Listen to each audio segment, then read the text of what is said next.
And in the previous canto, the poet described Ashwapati's pursuit of the unknowable reality. How, as he ascends, everything that he has known and been falls away from him,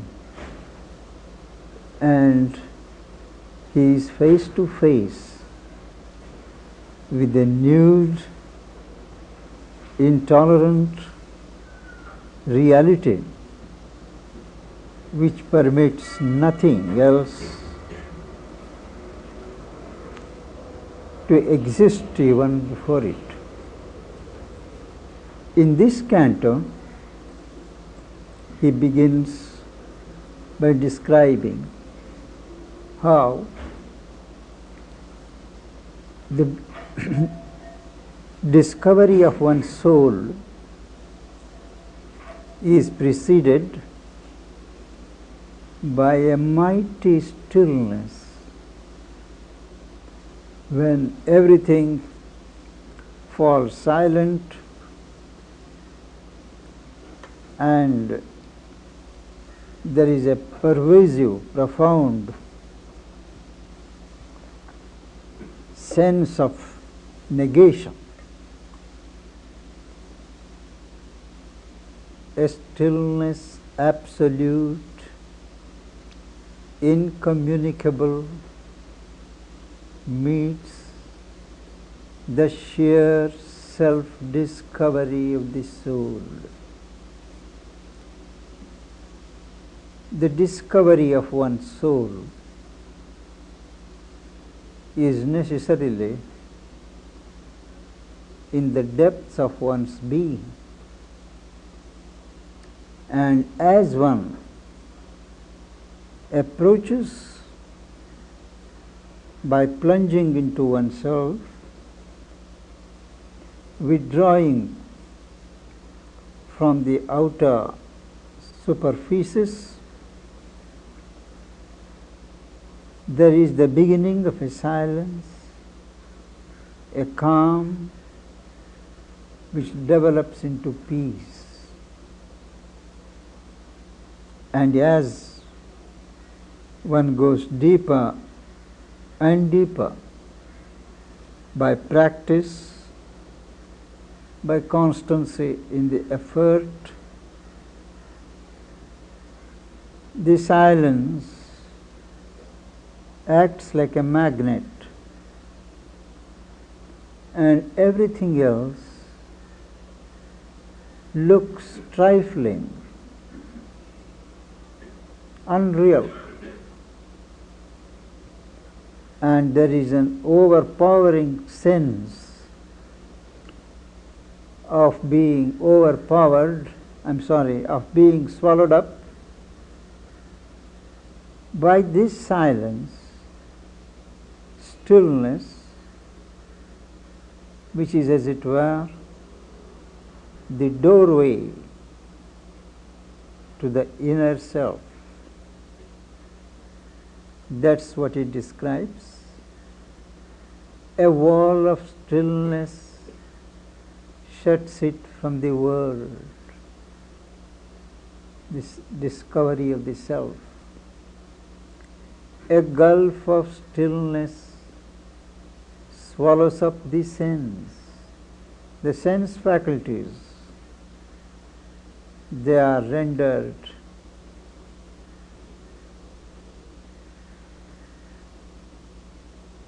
non-functional and makes unreal all the mind has known, all that the laboring senses still would weave, prolonging an imaged unreality. When one is in that status, the whole image of the world woven by the sense faculties looks totally unreal. and left to themselves, these senses would go on weaving that pattern. But in the presence of this stillness, the laboring senses are convicted of a certain unreality.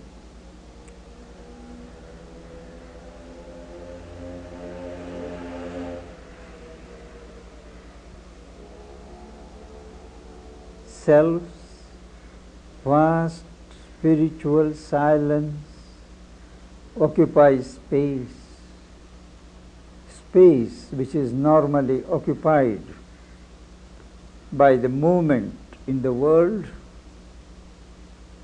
is now occupied by the spiritual silence of the self. Mark, it is not physical silence, but spiritual silence. Spiritual silence permits activity, even speech, unlike physical silence, which shuts off speech. Spiritual silence is silence of the whole being, whereas physical silence, mauna as they call it, is only abstention from speech, vocal activity, which makes the mind very often more active than ever before. Only the inconceivable is left. The world movement being kept out, the senses being immobilized, only what is inconceivable, what cannot be thought of by the mind remains. Only this nameless, without space and time. What is experience, the self, does not permit any naming. You cannot describe it as this or that. And it does not occupy space. It is not a tenant of time. It is above both. Abolished is the burdening need of life. Normally, whether we want it or not, life presses upon us from all sides with its claims, challenges, putting a burden on each one, whether one likes it or not. But in the presence of the inner self, the burdening need of life is abolished. Thought falls from us. We don't need to stop thoughts. Thought itself falls away. That's the secret of successful meditation. Too often we hear that when one starts meditating, there are too many thoughts, and there are so many techniques to deal with the problem. But the unfailing way is to intensify one's interest on the object of meditation. Say, one wants to realize, discover, know the self, the Atman. Well, the mind should be so much seized with the passion for the discovery of the self, of God, say, that you don't care what sounds you hear, what thoughts play about. Nobody bothers. That is why it is said that interest is the basis of concentration. Where you have interest, real, deep, possessing interest, concentration is automatic, natural. And hearing a motor car horn, a crow, it doesn't really matter. It doesn't interfere. These distractions fall away by themselves. If you are concentrated on what you want with dedication, you don't have to make an effort to stop thoughts. Thought falls from us. We cease from joy and grief, pleasure and pain. Joy and grief are the dualities of life. As long as you are interested in life of the senses, you respond to contacts of the life on the basis of the interest of the senses. But once you are aloof, whether it is joyful contact or painful one, you are equal. There is a certain equanimity, an equal fronting to either wave from this ocean of life. The ego is dead, and the secret of being above joy and grief is that the ego must be dead. Ego is the point of concentration that involves us in the rounds of life. We are free from being and care. We have done with birth and death and work and fate. When you are pervaded by that silence, when you are at the threshold of the self, birth and death, work and fate seem to be no more real, no more relevant, and one feels a certain relief that they have been put behind. After describing in all these glorious terms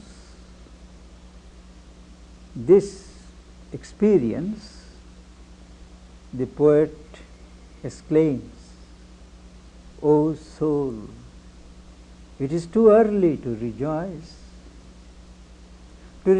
in your liberation, to rejoice in your freedom. It's too early. Wait a while. Why? Thou hast reached the boundless silence of the self. Thou hast leaped into a glad divine abyss, a depth of divine joy. Thou hast indeed done that. Entered the silence of the self, leaped into a divine well of joy, But where hast thou thrown self's mission and self's power? Thou hast forgotten that the self has had a mission. Yourself has had a mission. Yourself has a power, both of which have not been fulfilled. That is, when you are put to birth, you are born with a mission, you are endowed with power. Are you going to cancel both and merge yourself in the silence of the self?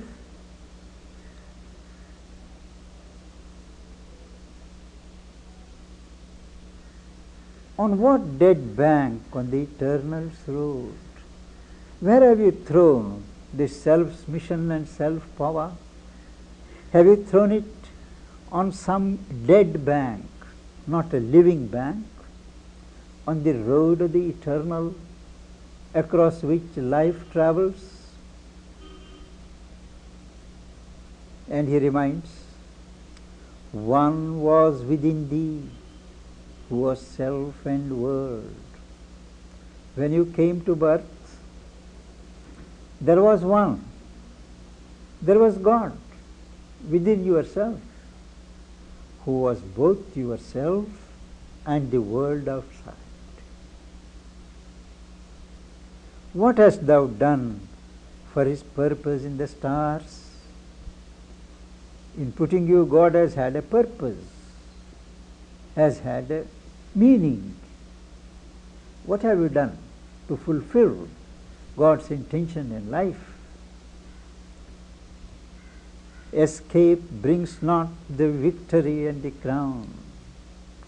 You may have escaped from the cycle of birth and death, from samsara as they call it, but that's only an escape. It is not the victory. It is not the crown that God has intended for you. Remember, he says, something thou camest to do from the unknown, from the unknown source and origin. Thou camest all the way to achieve something, to do something. But nothing is finished, and the world goes on. You may have escaped, you may have merged, but the world goes on its painful rounds. Evil and suffering continue, because only half God's cosmic work is done.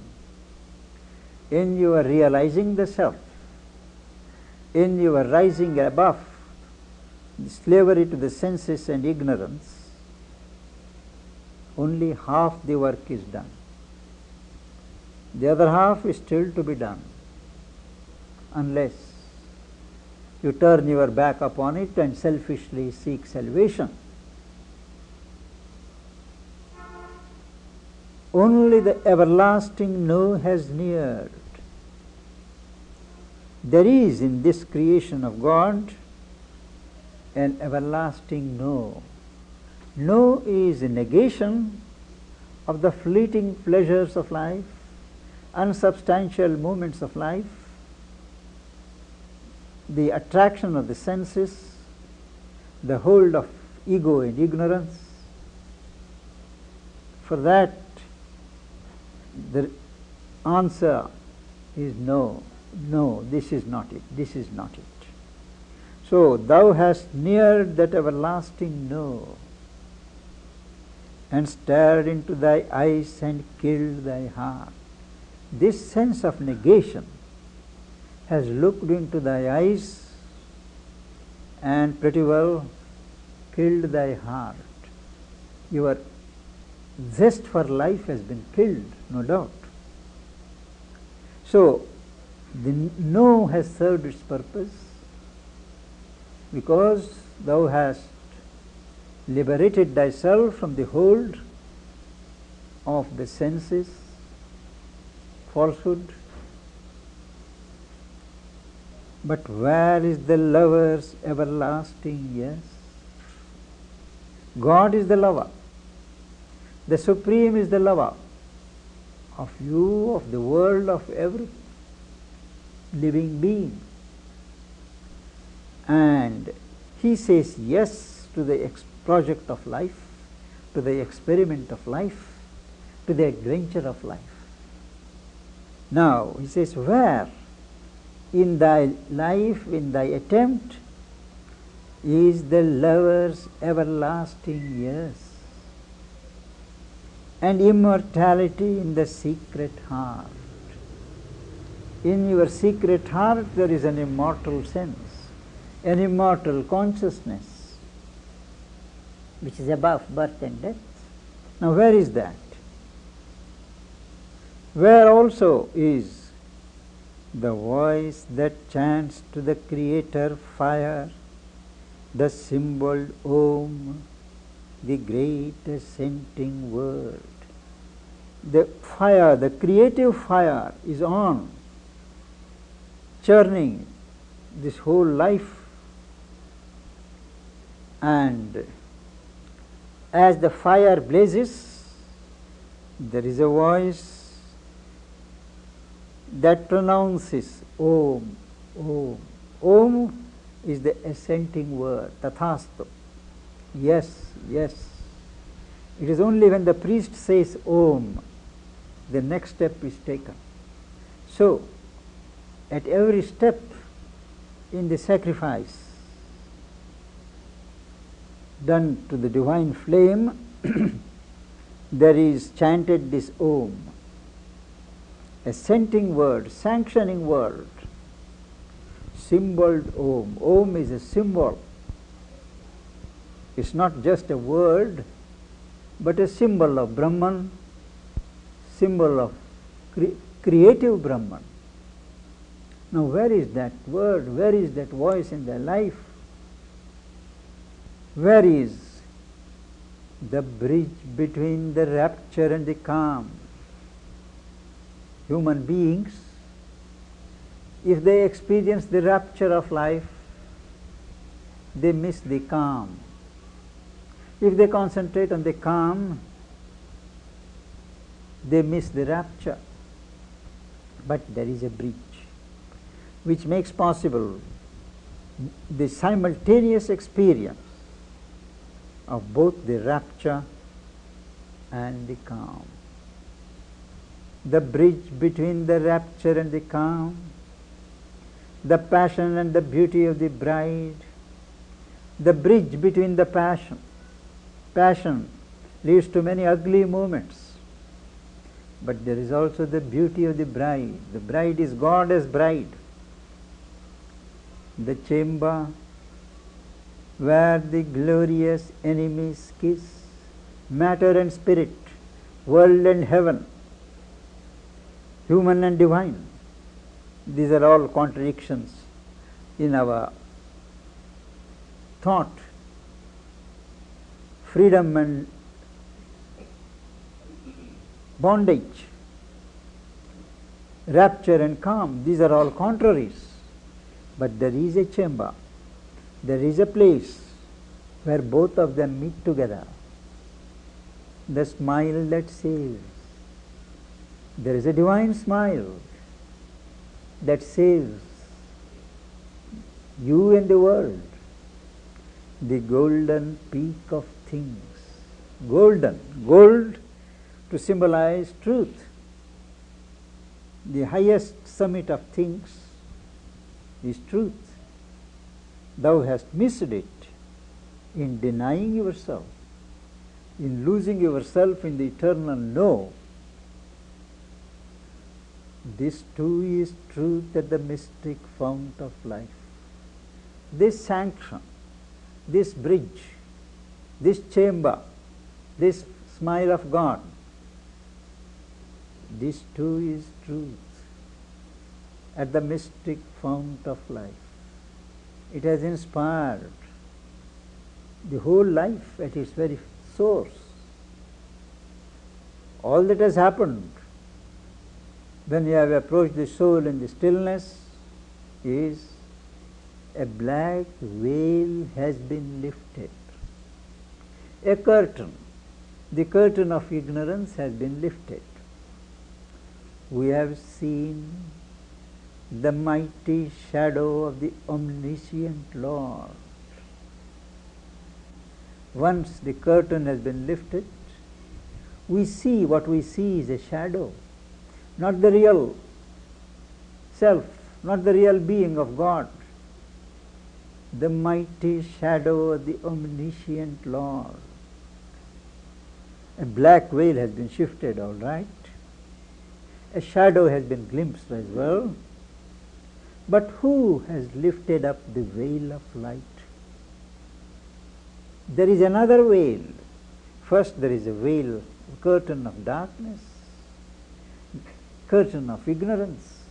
Then there is the veil of light, dazzling light. It acts as a curtain. If you look only at that light, you get blinded. But who has lifted up the veil of light? And who has seen the body of the King? The King of all, the omniscient Lord. Has anybody seen? And you pretend that you have known the truth. You want to turn your back on the whole creation, lose yourself in the calm and the stillness. Where is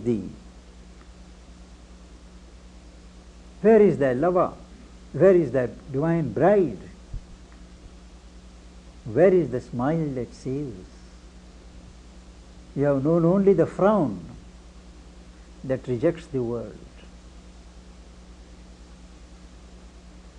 The mystery of God's birth and acts remains, leaving unbroken the last chapter sealed. Thou hast arrived only at the last chapter, not even the last page. And the whole last chapter is bound, and there is a seal. Thou hast not opened it. He says, the mystery of God's birth and acts remains, leaving unbroken the last chapter sealed. Unsolved the riddle of the unfinished play. The play is not yet over. The last act is still to be played out. And thou thinkest that it is all over. And if thou thinkest that way, the cosmic player laughs within his mask. The whole world is a play, and God is the cosmic player. You can only laugh. He has a mask. You have not yet seen his face, not yet seen his body. And behind that mask he can only laugh that his creature thinks that it has understood everything and solved the problem. And still the last inviolate secret hides the final secret, the ultimate mystery, which is still inviolable, untouched, unpierced, still hides behind the human glory of a form. The human form hides that secret. That secret hides behind the human glory of a form, behind the gold eidolon of a name. Eidolon is an unsubstantial figure. A name, we give a name. And a name is only an unsubstantial form, unsubstantial label. And this secret hides behind the human glory of a form, behind the gold eidolon of a name. Gold to indicate that though the name as such may appear to be flimsy, unsubstantial, there is some truth in it. Gold, gold eidolon, gold image of a name. A large white line has figured as a goal. All that thou hast done is to arrive at a white line a line of light, which thou hast mistaken for a goal, the goal of life. Whereas in fact, but far beyond the ineffable, beyond this line which looks indescribable and ineffable, sun tracks blaze, whole fields and fields of sunlight blaze, shine. What seemed the source and end, what thou hast mistaken to be the source of things,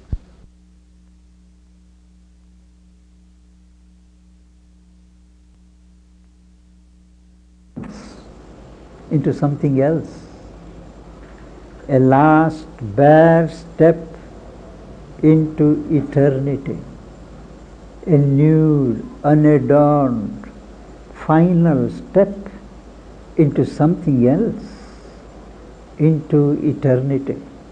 But that's not the final goal. It is only a door opening into eternity.